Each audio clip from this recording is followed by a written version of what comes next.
everybody. Welcome back. This is the BoatHouse Girls. Happy holidays. It's our holiday episode this year.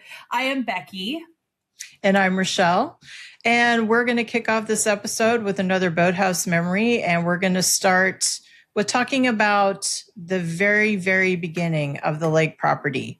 So whenever you buy a property, usually it has to be surveyed, or you go and you get the survey to see where your property lines are.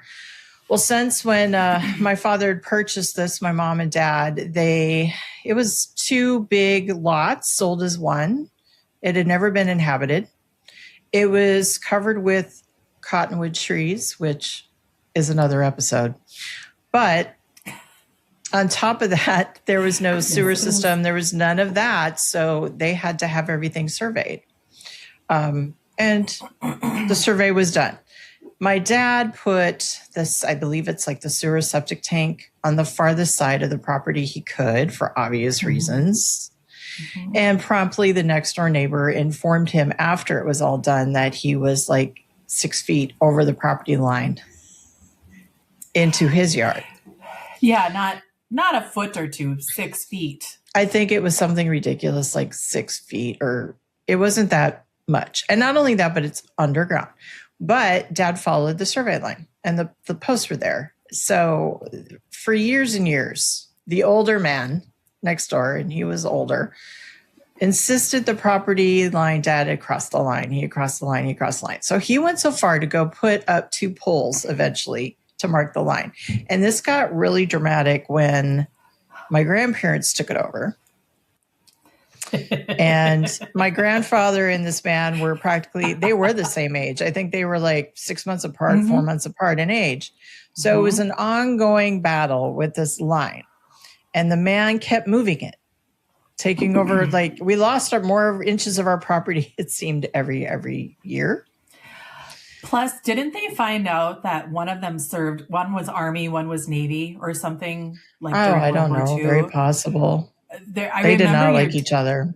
No, and I remember your grandpa saying something about, he was in the wrong branch or something. So, sorry. It's possible. So not happy. The property line, it was a running joke in our family for years and years and years, and the line was there. Well, it's, eventually as an adult, I took it very personally.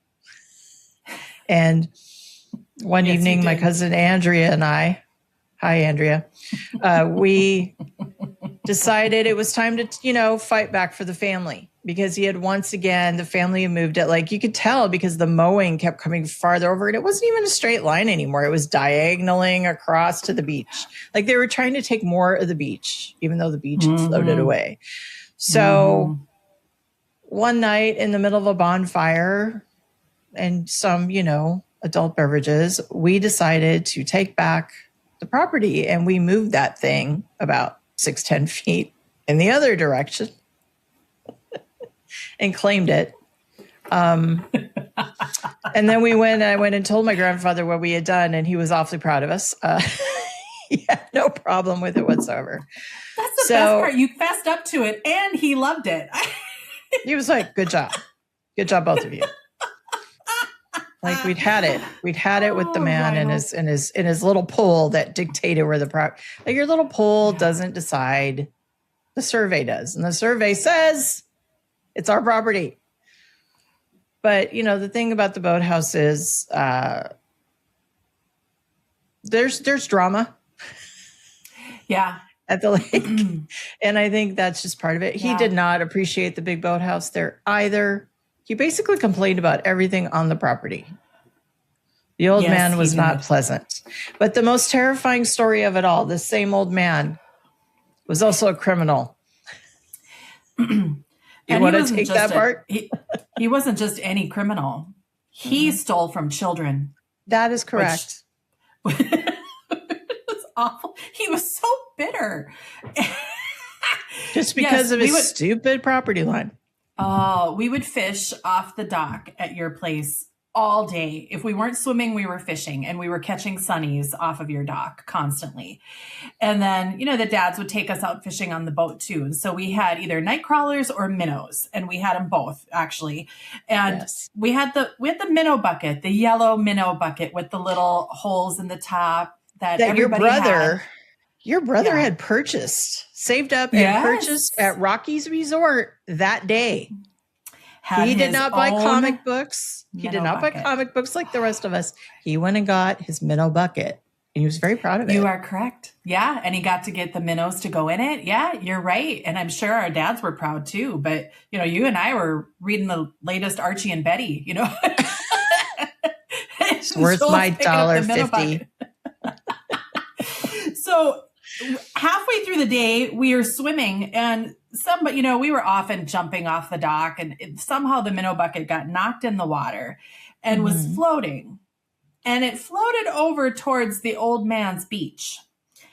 And we saw the old man come out, and we were on the big inner tube playing in the water and jumping and, rocking it like we would do. And the old man came out, and he came down to the beach. And at the same time, Joel saw what was happening and started heading over there. And the man picked up the minnow bucket and started walking back up to his property with it. And was it that point that Joel, not unlike Oliver Twist, gave his famous line? Lisa, may I have my minnow bucket? And the old man said, nope, it's on my property. It's mine now. And he not only took it, but the rest of the weekend, he sat it on his back steps where we would see it the entire time. I don't know that's where made him so crotchety. Joel and you and I strategically made a plan to steal back the minnow bucket in the dead of night. But when it got dark out, we soon realized we were afraid of going through the trees. Yes. So we didn't make it. We didn't make it. Quiet little hedge. And it wasn't even necessarily a tree line. It was a hedge line. It was just like trees and that, but there were night birds, and we couldn't go. But he never returned the minnow bucket, and that just escalated the feud between the two families. But once again, later on in my adulthood, right around the time I changed the property line back, I saw one of his great-grandchildren possibly was playing, had a little pink teacup. And she was playing off of her dock, and the teacup fell into the water, and the current was towards our house, but it sunk. And she lost the teacup, and they couldn't find the teacup. And I was out on the dock. I saw the whole thing happen, and I was just like, oh, she lost her teacup. Well, the next day, I'm outside, and there's the teacup washed up on our beach. So I kept it. What did you do? I kept it. It's the least I could do for my cousin Joel. I kept the teacup. They had already left anyway. It was damaged. It had a hole in it. It wasn't usable, but I kept it out of family pride. It felt important to you to keep it. I understand. It did. So, and it washed up right up by the boathouse. See, it's a sign. You keep it. What comes to the boathouse is ours. Yes. So we'll come back to the family feud another day because it continued. But that's just one of it. But it's our holiday episode, and we don't spend the holidays, or we hadn't spent the holidays really at the boathouse because it was never winterized. I will be spending my first Christmas, my husband and I, at the boathouse this year. Yes. It's going to be quite an adjustment. It's like 100 degrees difference right now. Well, I'm sorry, you live in South Texas. What do you expect to happen? I mean, goodness. So I'm going to bundle up. You're coming north, girl. Coming north. Should I meet you? You don't have a down coat, I'm sure. Should I meet you with one at the airport to hand off? I have a coat. Right. But is it a very well insulated one? Yes. Okay. Yes. Okay. You've seen me every winter. I'm just How dare you think I've lost my upper Midwest instincts? I'm sorry. How dare you? If there is one thing you and I are, it is proud of our North Dakota heritage. We wear that. We really do. I spent a summer in Virginia once working at a camp and was sweating to death the whole time because, it was 105-degree heat index every single day with, 1,000% humidity. And every day I was just dying and thinking, I'm going to go take my second or third shower of the day or go swimming with the kids again. And I remember somebody saying, look at you, you're so sweaty all the time. And I was like, you know what? We're going down to the mess hall. We're going in the walk-in freezer. We're going to see who lasts longer. And that made sense to me. And I meant it. And some of them tried it and I won. So North Dakota represents. Yeah. I'm somewhere in the middle. I should not necessarily brag about that, but it was a true story. You got to throw down where you can. That's right. on a mountain in Virginia, I won. Yes. North Dakota was represented well. I don't think I've been home up north for Christmas. Wow. When I was in college, maybe? It's been a long time. Maybe about, I'm thinking about the time you were graduating from college, around that time. I think maybe the last time it was at grandma's, and it's when all of us cousins were there. Yeah. That's the last time. And I was junior, senior in college. Mm-hmm. Yeah. I'll try and find some pictures that we can put up to show some of our family gatherings in grandma's tiny little house where we all piled in and literally on top of each other. We were just smushed in that house, all the aunts and uncles and cousins. And yeah, I wouldn't change it for the world. No. Yeah. Good memories. Okay. Yeah. So okay. Throw it at me. So today, since we are talking about the holidays, I have a couple of things today that I want to ask you. First of all, as is tradition at holiday time, every radio around me is playing the holiday music. And it reminded me of one very cold December day in Enderlin in my frigid bedroom, because mine was the furthest from the furnace. And so it was always cold, cold, cold in my bedroom. And it was snowing outside and I was getting ready for school. And it was the last week before Christmas. So there were all sorts of fun activities happening. It was like snow week and stuff. And I remember just feeling just warm and cozy. And one of the Gen X Christmas songs came on the radio that morning. And I remember thinking, this is the best thing in the world. And to this day, I love this song. It was, do you want to guess what it was? I'm going to guess it was, I don't know the name of it, but it has Bono in it. It's Christmas time. Yes. Yes. No, as much as I love that one, great guess, it was Last Christmas by Wham, which has now been overplayed in our day and age today, but I still love it. Yeah. Yeah. Okay. Yeah. The very next day you gave it away. Poor George Michael. Yes. And I had just seen the video that weekend. I know. God bless him.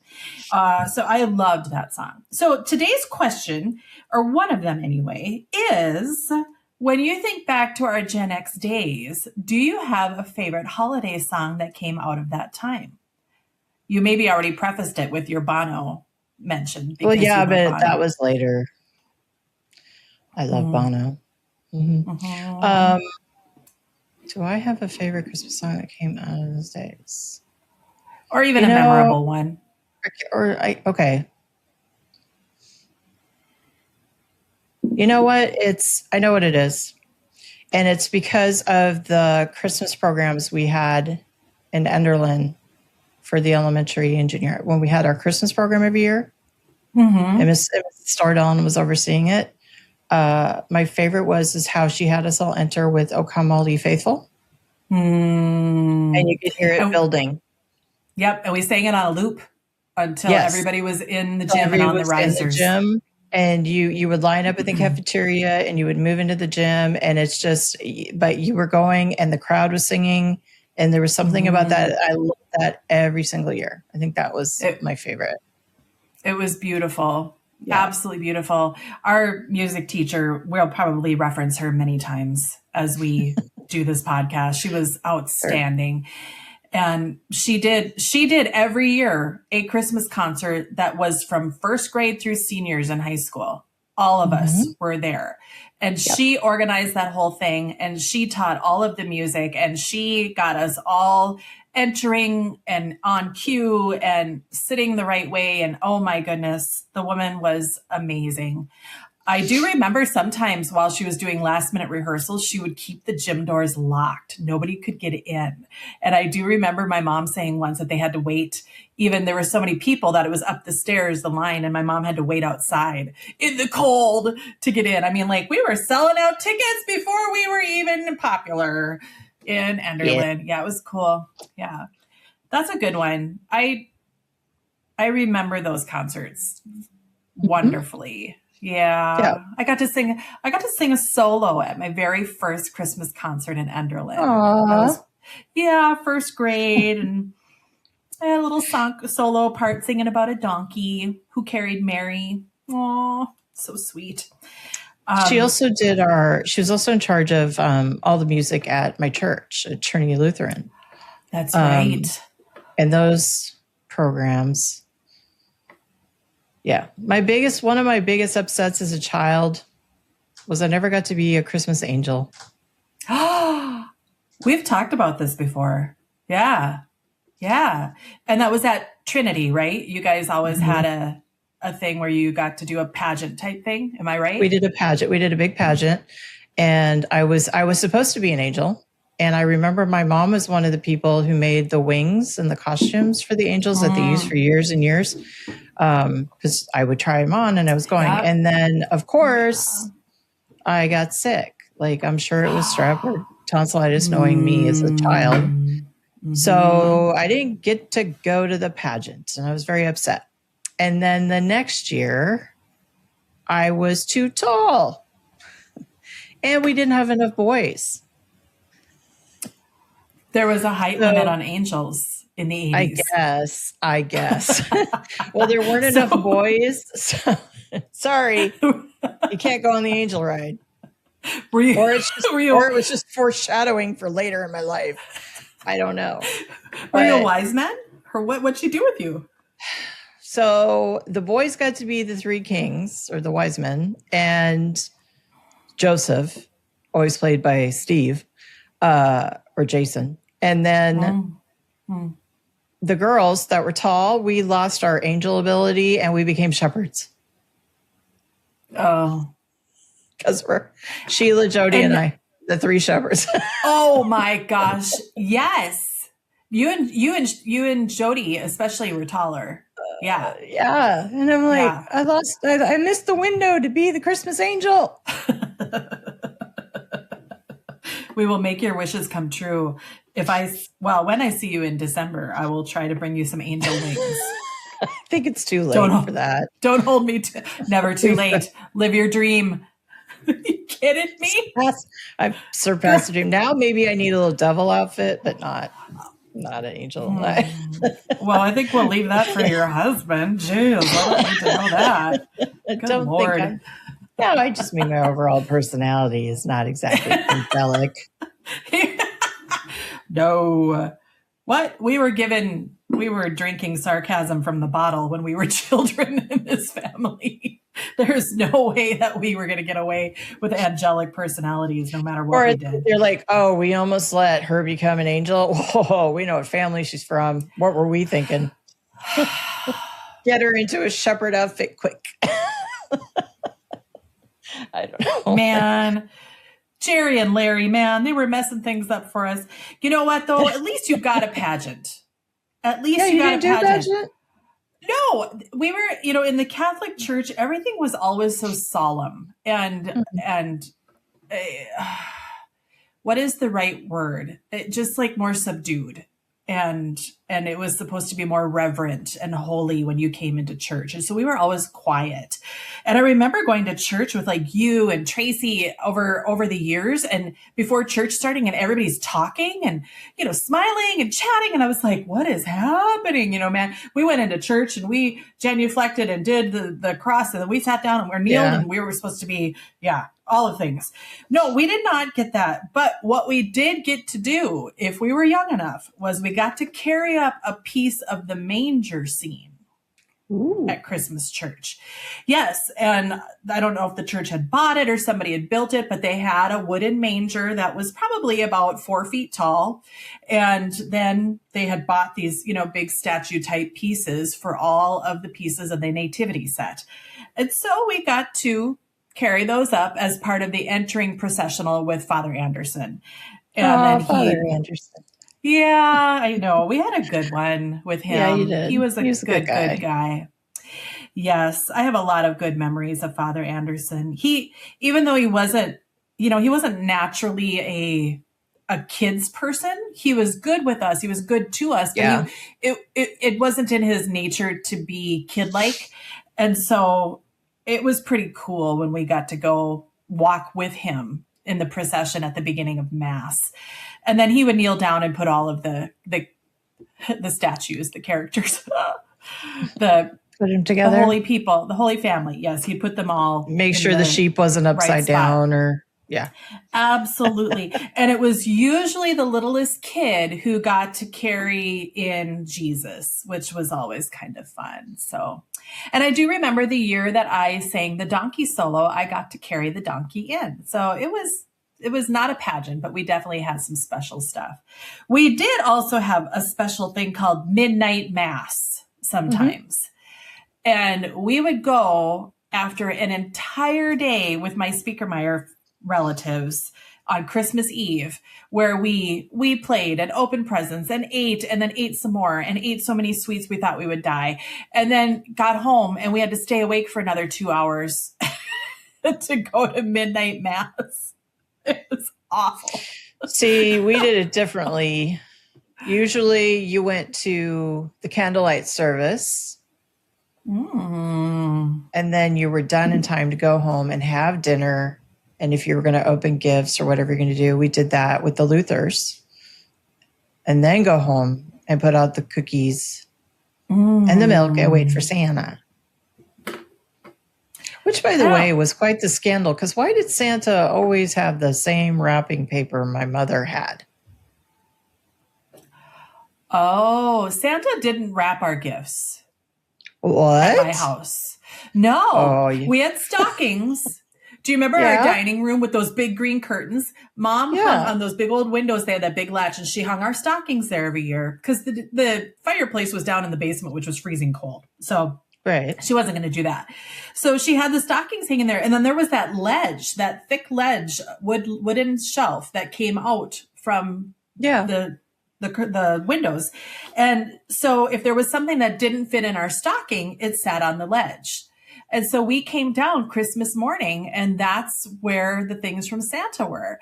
And Santa would close those big, heavy green curtains that were, made in the 70s. And we would have to kind of open them up in the quiet of the morning to go find our little treasures. And I got to admit, it was pretty magical. And I was always an early riser anyway. So I was usually the first one up, and I would find my gifts first. And then I'd run up and try and wake up Joel and say, come on, Santa was here. And I do remember more than once him saying, no, I was sleeping. Ho, ho, ho. I know. One year, though. Mine were wrapped. Wow. Were they under the tree and everything? Mm-hmm. So did they show up on Christmas morning, or were they always under the tree labeled from Santa? No, they showed up Christmas morning. Hello. Well, I'm just making sure. I don't know if you know about Santa's work schedule, but he only flies one night out of the year. I agree. It's not like just Amazon 2-day delivery when you push the button.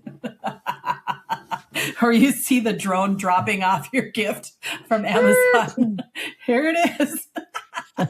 No, we had to wait for the old sleigh to get there. No. Okay, so you said you had more than Okay. one question.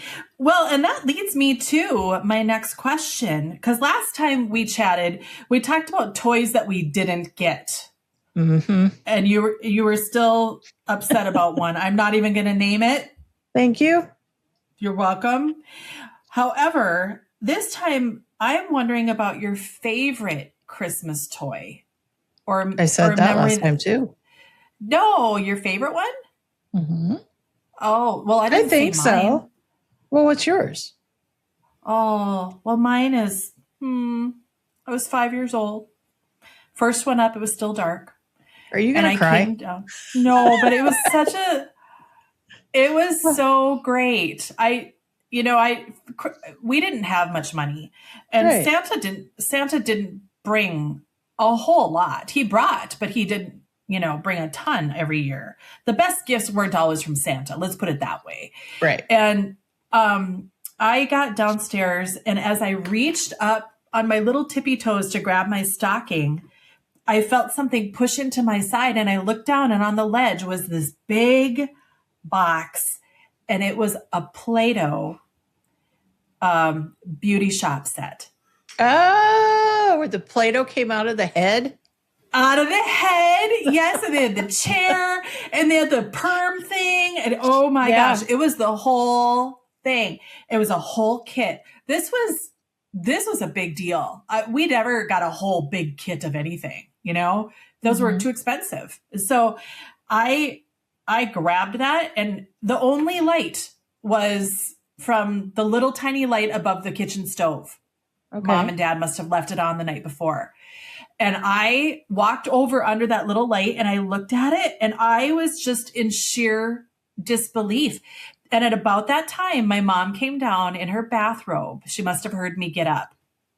And I just looked at her. I said, Mom, is this mine? This can't be for me. This is too big of a gift.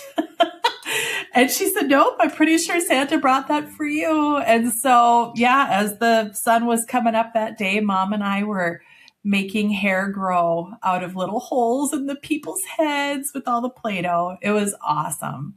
I still, to this day, remember that. It was pretty magical. Yeah. I mean, mine is still probably the treetop house, but I realized we have a picture on the website of you and I when we're children. Our matching dresses. And our matching dresses that Grandma always made sure we had. I'm holding I don't know what it was called, but it was a dolly that I wanted. And it was the doll that you would lay on its stomach, and you would push its back, and it would cry and roll over and raise its arms up for you to pick it up. Yes. And I cannot remember what it was called, but I love that doll. And I also love my Baby Alive. Yeah. That you could feed, and I had the two. Yeah. They were the two babies. Yeah. And was it the Baby Alive one where even the bottle looked like the milk was disappearing as you turned it, as you tilted it? It went through like the sides, and the mouth would move, and it like it was eating. It was high tech for the 70s. Super high tech for the 70s. Sure was. I got a doll probably around that same time, that same year. I got one that if you squeezed her tummy, she would sneeze and her head would go achoo. And I mean, there was nothing high tech about it. It was just air. We were super easy to entertain back then. We sure were. Well, and the parents would just tell us, go upstairs, and we'd go up and, do whatever until they let us come down again. We had to entertain ourselves. Until they told us it was time to eat. You can come down now. Do you remember Aunt Shirley teaching us to play blackjack? Although she called it 21. She didn't tell us that it was blackjack. That it was a gambling game. It kept us entertained. Kids got to learn sometime. That's right. That's right. Learn and I remember Uncle Glenn came up, and I don't know if he was getting something out of the bedroom or checking on us or what. And he goes, "Who's up?" And we were all like, "Huh? What's that mean?" Like, we had lost all our money. Money? Who's got Money? that? Nobody's got money. Putting up my baby alive as collateral. No. Oh, I would have. I've got 3 Legos and I'll raise you 22 Legos. Yeah. Hey, do you remember another golden memory? Do you remember the year McKays were there, our cousins who lived in Minnesota, and it was Christmas Eve night. And usually, we spent that all the time with my mom's side of the family at the farm, which was literally 2 miles away. Yeah. And yours was 10 miles away. Yeah. But 5. I remember for whatever reason, the adults decided that year or maybe it was Dad, decided we were going to sleep over at Grandma's house that night. And so we went from the farm. That. Yeah. I don't know if Eric did. I think he was really little still. So Mom maybe took him home with her. But Dad and you and Joel and me and Trent were all in our pajamas, and Grandma had the pull-out couch. And I remember lying on that. And my dad read us A Visit from St. Nicholas, the night before Christmas. Are you sure I was there? Yeah. Somebody had gotten the book and he laid there on the, he kind of reclined against the back of the couch and he read us that book. Maybe you weren't there. I remember you being there, but maybe you weren't there. I don't remember. Yeah. I don't think I was, because I don't remember ever not being on the farm for Christmas Eve. Well, and we were at the Speakermeyer farm earlier. We just went to Grandma Mary's to sleep that night. So no, I don't think I don't see that happening. Maybe not. Lost. Maybe it was just me and Joel and Trent. It's just you and your revisionist history again. It was probably just me. It was a one-woman show. Keeping it together. Kind of like my life now. Woohoo! There you go. Life is full circle. We've gone full circle. So proud of me.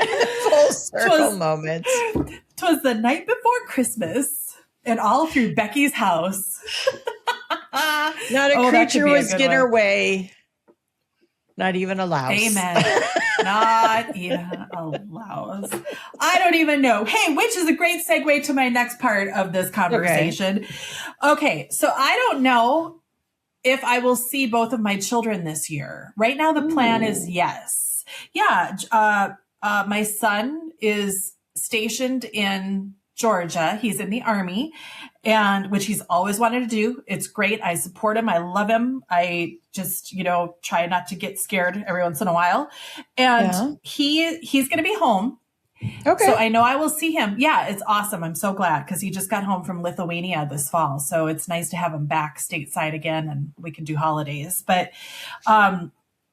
my daughter, Ellie, and her boyfriend are spending Christmas Eve with his family in Wisconsin. And then right now, her plan is then the next day to come and stop at her dad's and then come to my place. And they're going to do this whole kind of driving circuit and then maybe even head back to where they live that night, which is like 3.5 hours from here.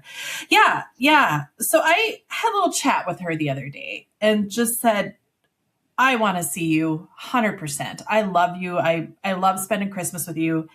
And I don't want you to kill yourself trying to get to all your family for Christmas. It's okay, which is completely counter to what I have had my entire life. Because our families live so close together, we saw everybody every Christmas. And even to this day, my mom very much wants all of us to head to her place for holidays because that is just ingrained in her that is how it's supposed to be done. Yeah. And so that kind of leads me to like the holiday traditions. When we were young, we know exactly what that looked like, a whole house full of people and tons of cousin fun. But as we've gotten older, what do holiday traditions look like? And especially I'm asking this of you because you're the one, you live the farthest away out of all of our cousin crew. So you don't, like you said, you haven't been home to Minnesota for, I don't want to say how many decades, but quite a few. A bit. It's been a bit. Yeah, it's been a bit. It's been a bit. Oh. Yeah, I don't have any, I don't think. I just don't. I mean, Well, then what are you and Sean going to do this year? well, this year Do we're you just- going up north. Oh, that's right. I know you're in perimenopause brain, but I am. it's Sorry. really starting to fog up in that region there. Do you know, I think this hat is making my head sweat. I am really hot right now. Probably hot flashing. Well, the people who wear that hat willingly, they're in the cold Arctic. So I know Minnesota's cold right now, but it's not the same. It's not. Oh my gosh. A moment for all of the peri and menopausal women out there. Just fan. I mean, I think every year I've always had a tree, have my stockings. Mm-hmm. I have my dogs. I've always been part of it. I think the biggest joy I have is watching the dogs open their stockings because they just know there's something in there. Yeah. But I've also been very fortunate living down here, making so many friends and stuff on years where I couldn't travel to go see my family. I was invited places. Sometimes, though, on Christmas Day, I will do holiday movie marathons. This is when I was single before I had Sean in my life. Yeah, I would do holiday marathon movies, do what I wanted for that day. I just kind of got used to it. I couldn't go every year. So I would just do whatever was happening that year. There was never a real tradition, I would say, because I never knew what I was going to do. Mm-hmm. And then after I met Sean, of course, we went to his mom's because she lived nearby. Georgiana. And we would go see Georgiana on Christmas Day. And sometimes Sean's sister, my sister-in-law and brother-in-law and all of their kids, their crew would be here. So we get to see them, which was nice. But now that Georgiana's gone, unfortunately, I think that's part of, another reason to go north, to maybe be close to family a little bit more for Christmas. But I think probably the biggest tradition I have that has been consistent is so Gen X. I have to watch on Christmas Eve Die Hard. Yes. And I'm sorry, even Bruce Willis himself, and I love him with all my heart. Yes, you do. Says it isn't a Christmas movie, but it is.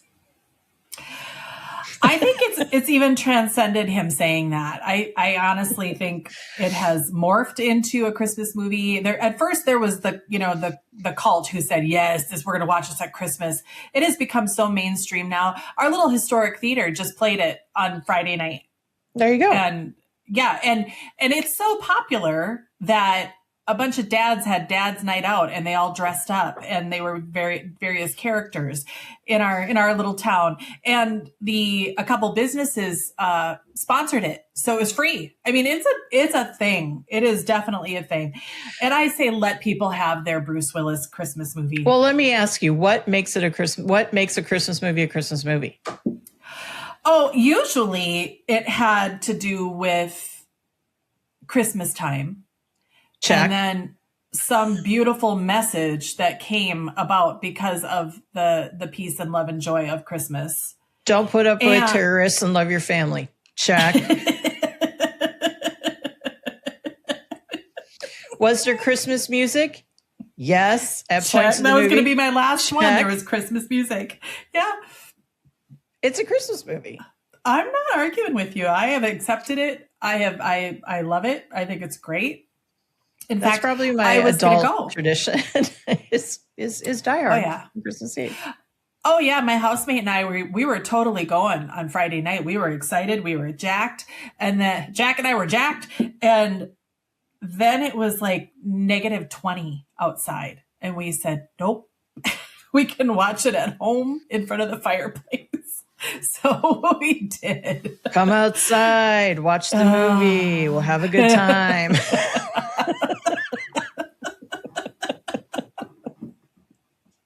Sure. Let's just let's just say, if Die Hard were set in Minnesota or North Dakota, Bruce would not have saved the day. He would have had frostbite and hypothermia, and he would have been dead in those air ducts, man. There's no way he would have made it. I'm glad He's John it happened in McClane. LA. He would have found a way. Just like he did in the multiple sequels after. I know, right? Oh, I have to say, I remember more from Die Hard 2 than I did from Die Hard 1. No, I think I could quote Die Hard 1. Plane. Yeah, the plane. It was also Christmas. Yeah. It was more like New Year's Christmas, but yeah. It was still holiday time. Works for me. Absolutely. What I find interesting is that you and I, our lives have flip-flopped. You know, you were single for a number of years before you met Sean. I wasn't going to say that. That's your word. I think it took a long time to find the right one. Okay. It did. It did. And I'm so proud of you for holding out for the right one. You know, thank you very much. And not that there weren't boyfriends along the way, but they were not the right ones. They were so not the right ones. No, they were not. However, you needed to learn that, I guess. I learned multiple life lessons. Yes. Yes. And I was married most of that time. And about the time you were getting, you had met Sean and I was getting divorced after 20 years of marriage. So Yep. And it just, our lives have flip-flopped. Maybe this was God's way of saying we should not be single at the same time. I think that's probably wise, because we're already accused by many members of our family of just getting into trouble now. And I just am like, what trouble? What trouble? But really, what trouble have we really gotten into together? Really? Have we ever been arrested? No. Oh, I think that should be a new goal, though. I mean, there's got to be some justice issue that we can hear me out. No, there's got to be a justice issue that we feel strongly enough about that we'd be willing to go to the clink for. I think there's got to be one. I'm sure there is, but I'm also of an age where the clink would be very uncomfortable. Your back would go out. My back would go out. I'd end up like in an emergency room, the jail emergency room. Because, I just, slightly, chiropractor. I would just slightly twist to the left and that would be it. So I don't think I'm made for that anymore. I was not made for that kind of life. I was not. What is the line? I was not made. I'm just not cut out for an uncomfortable life. Hand me my Razepam. But no. Gosh. Okay. But no, I just think it's hilarious. I just think it's hilarious that the boomer generation, our parents and our aunts and uncles on both sides, always think we're up to no good. They do, always think we're up to no good. And you are the ones who let us run free in the streets. Who literally told us, do not come home until the 6 o'clock whistle or the lights come on. Yeah. Oh, we learned how to be self-entertaining. Don't judge us how we self-entertain. My gosh. You created these monsters, okay? One of my favorites was the year you and I were going to go visit Cheryl in Chicago, and we were going to go see you two that fall. Okay. And Cheryl at the time lived in that gorgeous high rise right downtown, close to everything. The honeycombs. I know, I miss it. I miss it a lot. I miss my apartment, Cheryl, if you're listening. Yes, Cheryl. We're not bitter, Cheryl. Not at all. Not at all. How dare you? How dare you? How dare you make a profit and how dare you be happily married and sell my apartment? How dare you? Anyway. When we were going to take that trip, that was the year my parents had their 40th wedding anniversary, and we surprised them with a party at their lake cabin. And your dad saunters up to me halfway through the day, and there are people everywhere. Great atmosphere. It was so fun. And your dad comes up and he goes, "Well, Beck, here you and my daughter are going to go to Chicago together. get stupid. It's like, yeah, we're gonna what? Well, don't come back dead. Okay. I will never forget that. And get stupid or be stupid. It was one of those. I was like, what do you think we're gonna do? We were well into our adulthood. We were like almost 40 at this point. And I had little kids and and we were going to Cheryl's place, And we you had took VIP a nap. tickets. You took a nap the day of the concert. You slept all day because you were just catching up on your sleep. Yes, But you know what? We're stupid. Yeah. We're getting stupid. We're getting stupid. However, oh crap, Uncle Larry, I apologize. You may have had a point. There was a night at I slept that whole day of the concert because we were out until 4 a.m. the night before at the bar that didn't close. Remember? What was it called? It was called like Irish or Ireland's Pub or something. We went to an Irish pub where you assaulted an Irish person. Other way around. We were in the bathroom line. You were in the bathroom line. I came up and I was going to get with you in the bathroom line. And the man from Ireland. You cut the line. Hey, girl prerogatives sometimes. You go together. And the young Irish man behind you who had flown over and gone to the concert that night, because you two had a number of nights that they were performing at Soldier Field. Yeah, he had gone that night. And he was, he should have been all in his happy feels. He had seen you too, he had flown from the motherland to see them. Oh, no, he was having none of me stepping in line with my cousin.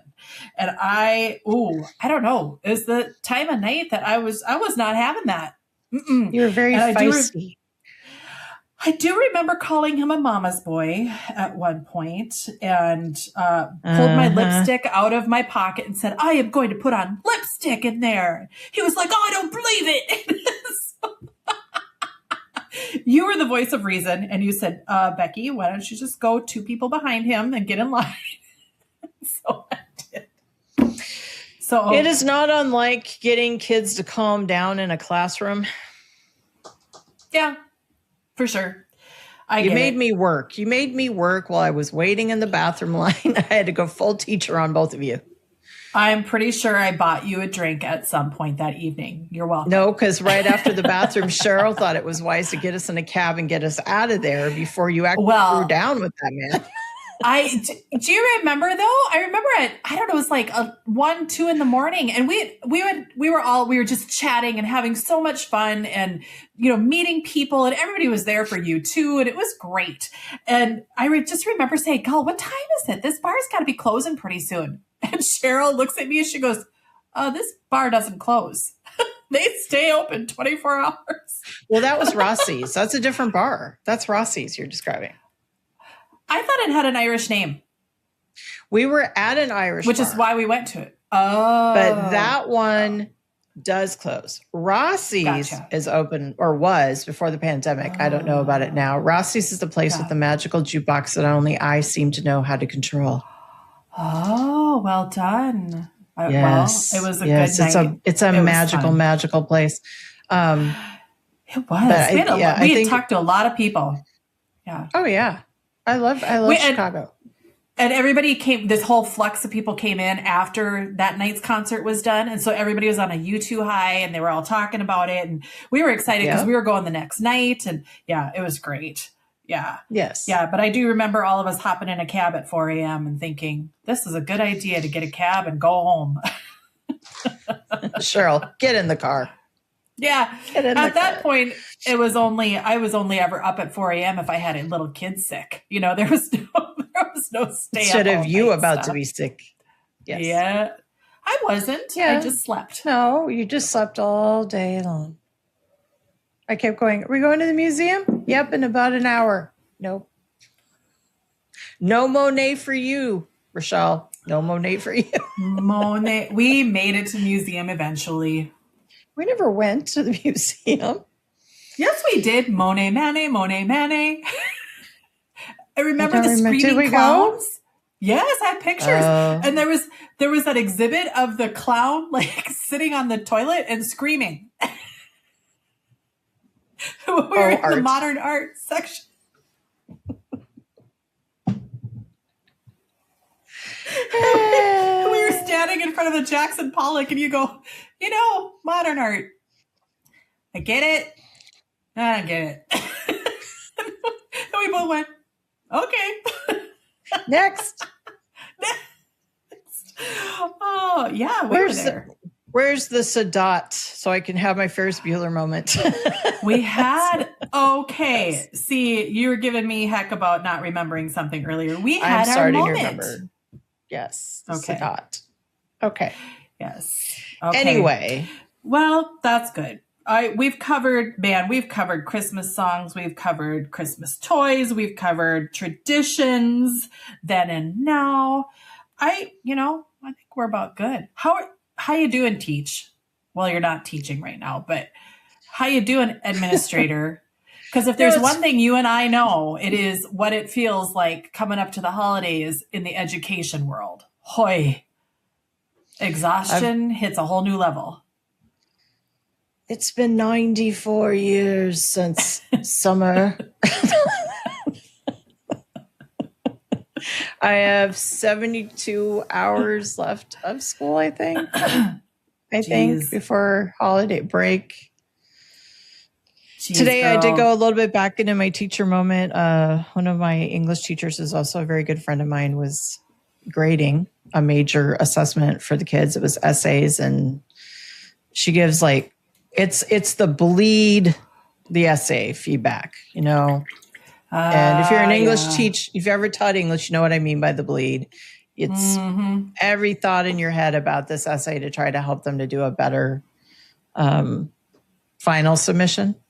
Yes. And she had her co-teacher, also a good friend of mine, working, and they were trying to help each other because they team teach this by 11th and 12th grade years.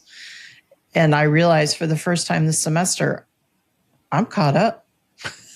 I don't know what that feeling is, but I think I'm caught up right now. I think I am caught up for the day.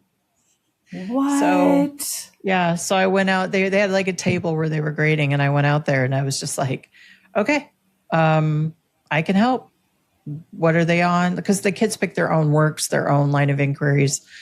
And I'm like, okay, I've taught that. And she's like, here you go. So I graded a couple papers today. Aw, red pen and all? I didn't use the red pen. I used a pen, but I bled it. Found my rhythm again. It doesn't take much. Doesn't take much. Man. Especially when you read the paragraph, the intro 4 times, and you're like, huh? And you realize, oh, there's a lot of work that needs to happen here. But no. Yes. So I don't know. It was just kind of, I don't know, nostalgic to grade a couple papers today. Now, it also made me think, I don't miss this part of being in the classroom. No. But no, yeah. I don't miss all of those hours of grading. I used to tease my colleagues who were next door to me, who were the math teachers, and say, boy, if I had it to do over again, I'd be one of you guys, because it's so much faster to grade math. But not that I have anything against the math teachers. You guys have it hard. But I just remember thinking, will I ever get these papers done? And, going to bed if I were smart, I'd go to bed by 11. But then I would do I'd count how much time am I going to need to get through the rest of these AP papers or whatever I was doing at the time.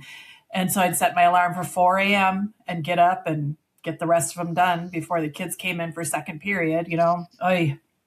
But it was really rough. I used to do the thing where I would, as I got tired, how many do I have left in this set? Yeah. And then I grade, and I would think I grade, I must have graded quite a few. And I count again, and I graded 1. Yes. Oh. I only graded 1. Okay, you were saying we're almost there. We're almost there. We're doing Holiday Spirit Week. Keeping up the morale. Woo! Woo! Very important in teacher land. You know, last year was my last Christmas with my students because I was going to be leaving starting in January and going to school full time for Becky 2.0, which we'll talk about another time. So I was really excited for that last day before Christmas break. We always had a blast in my small school. The kids were just lit up. We had so much fun, and we didn't try to teach a thing that day because we wanted to just have fun with them as well. And so I was really looking forward to that day, and I had all sorts of great things to do with my colleagues, and I was going to go out, and we got a snowstorm. So our last day was canceled. Yeah, I don't have that problem here. I don't have that problem. And plus, we do semester exams the last week, so there's no joy. The joy is everybody out. Let's go home and have a couple weeks off. Good Lord, I'm glad I'm not teaching at your school. Man, we had a blast. No, that was awesome. Oh, it actually might have been okay that we didn't have that day because the week before earlier that week, I had gone down to the gym during lunchtime. You know, the kids would scarf down their food, and then especially the middle schoolers and junior high kids, they'd send them all to the gym because they needed to burn some stuff off. Man, they were hyper. And so, you know, they'd be doing whatever in the gym area. And ours was a sunken gym that had tons of seating up above. They had bleachers all the way up, but there was also a walking track up above. And so kids would be hanging up on the upper mezzanine level and then watching what was happening in the gym. And same thing, I was caught up. Everything was graded.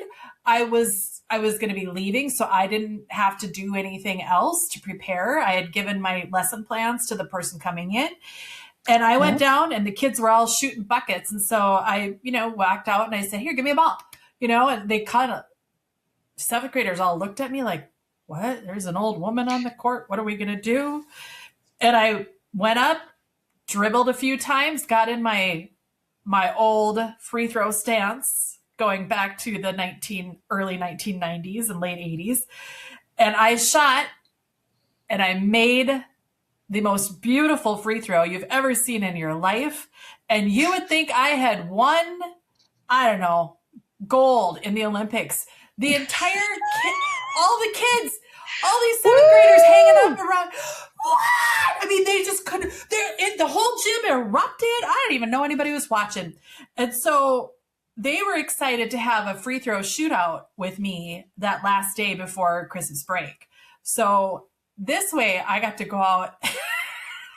Well, it's probably best because if you had that full on, you would have pulled your back out. Oh, probably. I would have had a neck injury, vertebrae out. Yeah, I don't know. Something. Yeah, for sure. On that note, no. Happy holiday. I love you, cousin. I love you too, but don't fall on the ice, people. Oh, it was 42 degrees today. I walked the dogs. I didn't have to worry about slipping. It was great. Oh, we had a cold front today. That's what I heard. Yeah. 76. Good for you. Okay. Well, I will see you over Christmas time, and I believe we are going to try and have a BoatHouse Girls episode together, aren't we? I guess. We can weather depending. See you then. Put on your chains. You'll be fine. Chains. My chains. Oh, God. Chains. Chains. Okay. I don't know if we talked about anything that will be relevant to anyone, but we're done. So, cousin, Merry Christmas. And I will see you for New Year, if nothing else. So I'm not even going to tell you Happy New Year yet, because I'll do that in person. But until then, everybody have a great holiday. Until next time, we'll see you. We're the BoatHouse Girls. Bye.